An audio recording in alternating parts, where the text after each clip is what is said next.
All right, everyone, welcome. Let's get straight into a complete revision of one of the most critical chapters for your exam, marginal costing. And when I say complete, I mean everything you need to know, right from the ground up to those tricky, advanced problems that can seriously make or break your score. Okay, so let's kick things off with a question. Now, this looks simple, but trust me, it's a classic ICAI-style trap that gets so many students. Your first reaction is probably no way, but I want you to really think about it. Stick with me, because by the end of this session, you'll not only know the answer, you'll understand exactly why it's the right one. All right, Section 1, the profit puzzle. Now, to even begin to answer that first question, we've got to understand why we need marginal costing in the first place. See, the traditional way of looking at costs, well, it can sometimes lead us down a totally wrong path. And here's the core of the problem. When we talk about total cost, we're mixing two very different types of costs. You've got costs that change with every single unit you make, your variable costs, and costs that stay the same, like your rent, your fixed costs. The minute you lump them all together, you get a number that can be super misleading. And that confusion, that's exactly why that opening question is such a classic trap. Okay, Section 2, marginal costing, the basics. So, to clear up that confusion for good, we're going to build our foundation.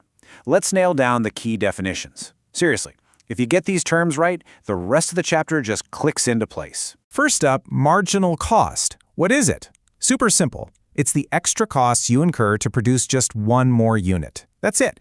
It's basically all your variable costs per unit. The key thing here is what's not included. Fixed costs. Your factory rent doesn't go up just because you decide to make one extra widget, right? So we ignore it. And that idea leads directly to marginal costing as a technique. It's a whole different way of thinking. Here, we only charge the variable costs to our products. The fixed costs, we treat them as a single lump sum expense for the entire period. This is a huge change from absorption costing, where you try to shoehorn a piece of that factory rent into the cost of every single product. Okay, now for the most important concept in this entire chapter. I'm talking about contribution. And listen, this is critical. Contribution is not profit. Think of it like this. It's the money you make from a sale after you've paid for the variable costs of that sale. This leftover money has two jobs. Job number one, cover all your fixed costs. And only when that's done, job number two is to become your actual profit. This table shows it perfectly. Look, in all three cases, the sales and variable costs don't change. So our contribution is a solid 30,000 rupees every time. Now watch what happens. In case one, our fixed costs are only 20,000. Since our 30,000 contribution more than covers that, we're left with a 10,000 rupee profit. Boom. In case two, our fixed costs are 40,000, our contribution doesn't cover it, so we're looking at a loss. And in case three, contribution exactly equals fixed cost. That's the break-even point. No profit, no loss. So why go through all this trouble? Well, for management, this is an awesome tool. It's way simpler to understand. You don't have to deal with those weird arbitrary allocations of fixed costs. And, this is the big one, it's absolutely perfect for making short-term decisions, like should we accept a special order? Sound familiar? But, and this is a big but, you have to know the limitations. I'm telling you, ICAI loves asking theory questions on this, and this is exactly where students lose easy marks. You know, in the real world, it's not always easy to split costs perfectly into fixed and variable. Plus, you can't ignore fixed costs forever, especially for long-term pricing. And another thing, your stock value will look lower because you're only including variable costs. Okay, let's get into Section 3, your CVP Analysis Toolkit. The theory's done, now it's time for the formulas you'll actually use in the exam. We're talking about cost volume profit analysis, or CVP. It's all about how cost, sales volume, and profit all play together. These three are your absolute must-knows. First, the break-even point, or BEP. That's the level of sales where you're not making money, but you're not losing it either. Then you've got the PV ratio, which tells you how much contribution you get from every rupee of sales. And finally, the margin of safety, which is basically your safety net, how far your sales can fall before you start making a loss. Let's really dig into the break-even point first. Okay, heads up, because this is a classic ICAI twist where people lose marks. They won't always ask for just break-even point. Sometimes they'll specify cash break-even point. What's the difference? It's all about non-cash expenses like depreciation. Depreciation is a fixed cost, right? But you don't actually pay cash for it each year. So for the cash BEP, you just take it out of the fixed costs in your formula. It's that simple, but so easy to miss. Let's see this in action. Our contribution per unit is 20 rupees. For the regular BEP, we take the total fixed costs, 35 lakhs, and divide by 20. That gives us 175,000 units. Simple enough. But for the cash BEP, we first take out that 15 lakh of non-cash depreciation from our fixed costs. So our cash fixed costs are just 20 lakhs. Divide that by 20, and you get 100,000 units. Look at that, a huge difference, all from one little word in the question. Next, let's talk about the profit volume, or PV ratio.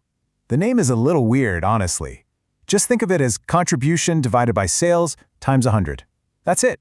What it really tells you is for every rupee of sales you make, what percentage becomes contribution. So a 40% PV ratio is great. It means 40 peso of every rupee sold goes towards covering fixed costs and making a profit. And of course, the higher the better. Okay, on to section 4, making smarter decisions. So we've got the theory, we've got the formulas. How do we actually apply all this stuff to solve those big, chunky decision-making questions in the exam? Let's get practical. Whenever you get a decision-making problem, like make or buy or accept a special order, just follow this simple 4-step process. It's a fantastic way to structure your answer for the examiner. First, what's the problem? Second, what are my choices? Third, let's evaluate those choices. And fourth, pick the best one and say why. Easy. Now that third step, evaluation, is all about one thing: relevant costs. And this is a super important concept. For a cost to be relevant, it has to pass 2 tests. 1, it has to be a future cost. And 2, and this is the crucial part, it has to change depending on which option you pick. If a cost is going to be the same no matter what you decide, just ignore it. It's irrelevant. And that brings us full circle, right back to our puzzle from the start. Can you accept an order that's below your total cost? The answer is absolutely yes. But there's a condition. You can accept it as long as the selling price is higher than your marginal or variable cost. Why?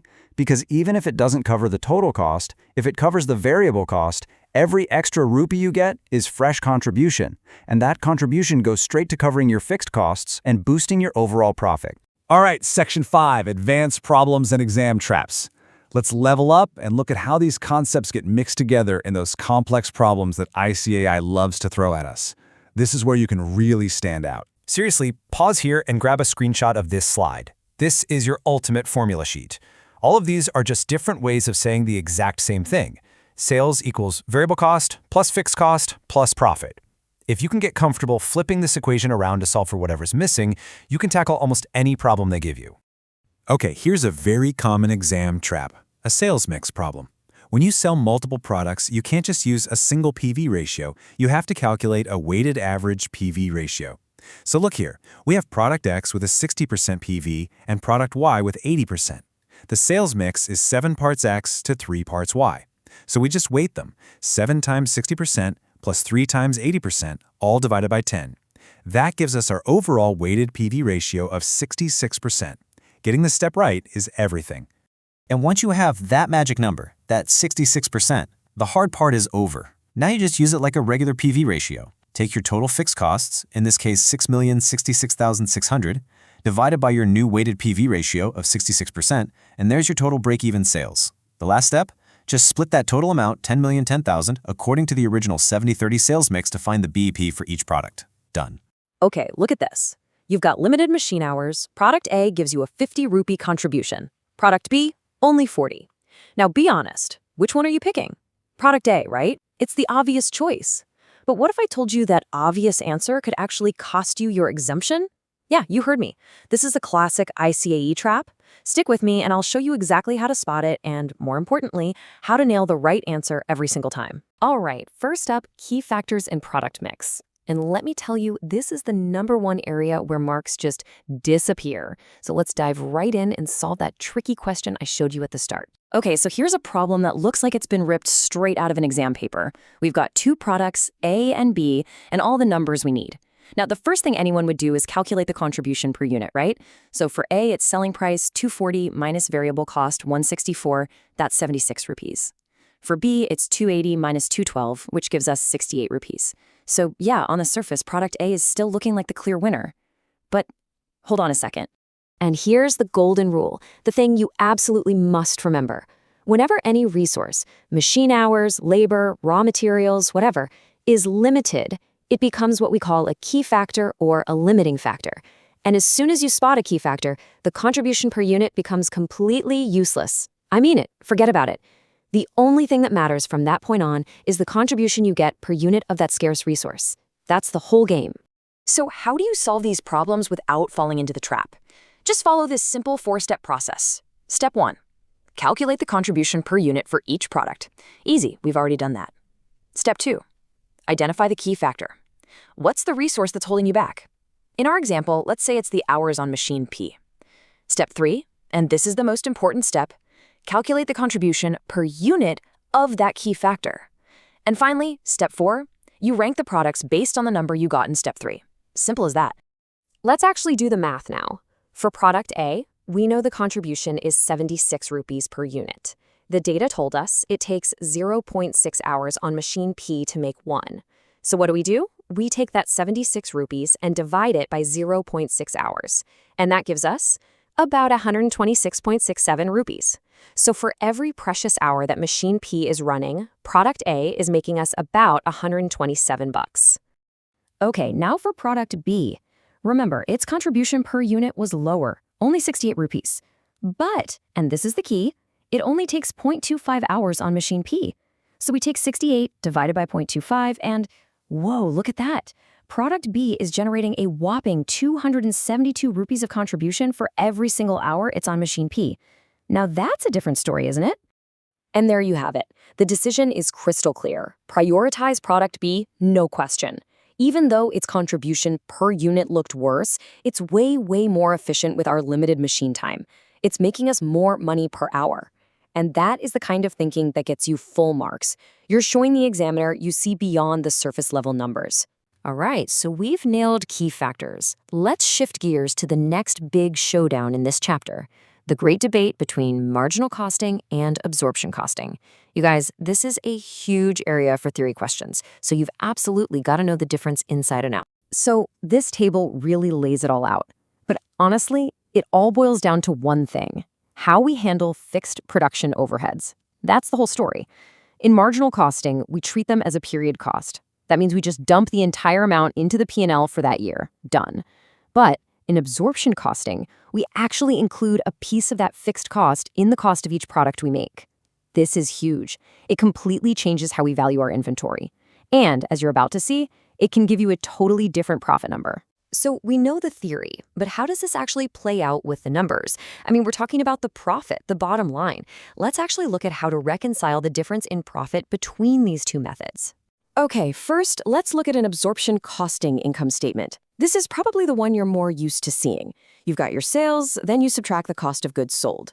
And what's in that COGS? Well, it's your direct materials, direct labor, variable overheads, and a slice of your fixed production overheads. So if you have any closing stock, some of those fixed costs are literally sitting inside that inventory value. Now, the marginal costing income statement has a totally different vibe. It's all about contribution. First, you take your sales and subtract all your variable costs. That gives you your total contribution. Think of this as the total amount of money you've generated to cover everything else. Then, from that big pot of contribution, you subtract all your fixed costs for the period: production, admin, selling, the whole shebang. What's left is your profit. It's a really clean way to see what's going on. So when do these two methods actually give you different profit numbers? It's all about one thing: what's happening with your inventory. Scenario 1, if your production equals your sales, so your stock level doesn't change, then guess what? The profit is exactly the same under both methods. Easy. But here comes the twist, scenario 2, and you need to pay close attention because ICI loves this. If you produce more than you sell, your closing stock goes up. Now, under absorption costing, what happens? A chunk of your fixed costs gets hidden in that closing stock value. It doesn't get expensed in the P&L this year. And because of that, your absorption profit will actually look higher. The exact opposite happens in scenario 3. If you sell more than you produce, your marginal profit will be higher. Okay, theory's done, revision's done. Now for the real test.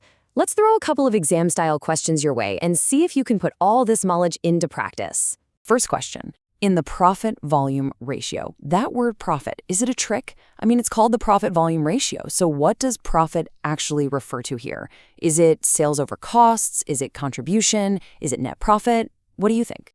And the correct answer is B, contribution. This is a classic trap. The name is super misleading. You just have to burn it into your brain. The PV ratio formula is contribution divided by sales. The P doesn't stand for net profit. It really stands for the potential for profit, which is what contribution is. Don't let that name fool you in the exam. All right, let's leave you with one final question to really test your understanding. If your closing stock is higher than your opening stock, which costing method is going to show a higher profit? And more importantly, can you explain why? Just think about where those fixed costs end up. If you can answer that, you've truly got this. All the best for your exams, and I'll catch you in the next one.